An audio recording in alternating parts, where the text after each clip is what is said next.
During the 9 months of the war in Ukraine, Russia had time and again said that nothing is off the table, not even nuclear weapons. This has long prompted concerns of a potential nuclear war.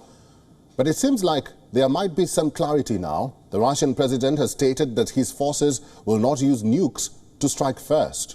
Any weapons of mass destruction will only be used to defend the country.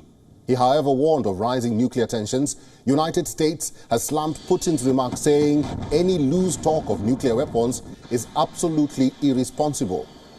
The German Chancellor Olaf Scholz also issued a statement saying the risk of Moscow using nuclear weapons has decreased in response to international pressure. Our next report has more details. Amid significant retreats on the battlefield, Russian President Vladimir Putin on Wednesday publicly acknowledged that his army could be fighting in Ukraine for a long time. In a televised meeting with his Human Rights Council, Putin said achieving results from what Russia calls its special military operation in Ukraine can be a long process. But Putin said he saw no reason to mobilize additional soldiers, at least not yet. In these conditions, the talk about some additional mobilization efforts makes no sense. There is no need for this, for the state and for the defense ministry. 300,000 reservists were called up in September and October in the country's first mobilization since World War II, causing deep dismay and chaos in Russian society. Putin also used Wednesday's televised event to warn the West that Russia would defend itself with all means at its disposal. The risk of nuclear war is growing, Putin said, adding that Russia saw its arsenal as a means to retaliate, not to strike first. We haven't gone mad. We understand what nuclear weapons are. We have these means, and they are more advanced and modern than in any other nuclear country. This is obvious today. It's a fact. But we are not going to swing it like a razor running around the world. But of course, we proceed from the fact that we have got it.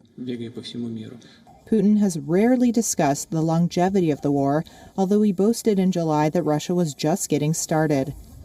For Ukrainians, after nearly 10 months of war, fears are mounting as winter sets in and airstrikes escalate.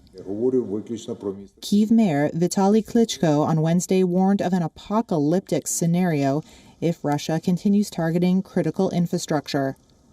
Kyiv might lose power, water, and heat supply. The apocalypse might happen, like in scary Hollywood films, when it's not possible to live in homes considering the low temperature. But we are fighting and doing everything we can to make sure that this does not happen. We are fighting. We are not giving up. Ukraine's capital city lacks enough heated shelters to take in all 3.6 million residents in the event of complete outages. And the mayor said people should be ready to evacuate if the situation worsens.